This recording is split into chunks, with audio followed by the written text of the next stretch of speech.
Sino ang nakaranas sa mga taong nagdadala ng sobrang problema, nakaranas ng mabigat na problema?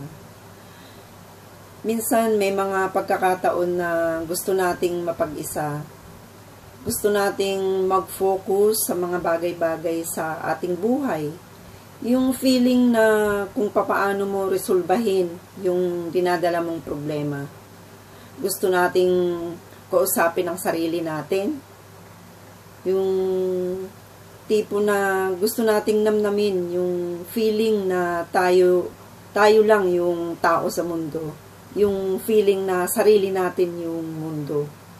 Yung abala ka sa mga bagay-bagay na sa tingin ng iba ay walang kwenta. Pero para sa atin, sobrang mahalaga. Pero sa pananahimik na yan, hindi mo akalain na may mga taong nasasaktan. Yung feeling nila or maaaring iniisip ng iba na ikaw yung nagkukulang, ikaw yung nagpapabaya, ikaw yung makasarili, ikaw yung bang walang kilala sa mundo, yung parang ganon. Na tsaka yung mga iba pang bagay na naglalaro sa kanilang isipan, yun yung lumalason sa isip nila na maling haka-haka, na siyang dahilan na magalit or magtampo sila.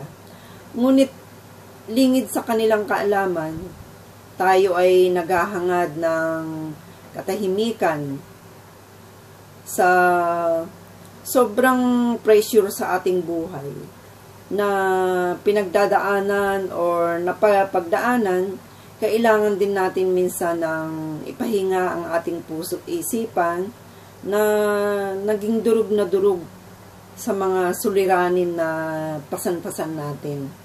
Kaya may mga pagkakataon na gusto nating mag-isa.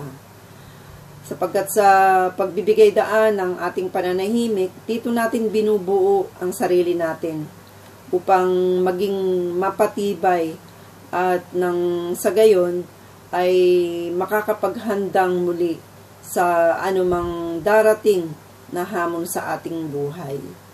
Kasi minsan sa pag-iisa natin, gusto nating mag-relax. Gusto nating bigyan ng space yung sarili natin. Which is, sa dating naman ng ibang tao, parang minamasama nila. Yung nagiging, sabi, makasarili yan, kaya ganyan yan, may sariling mundo.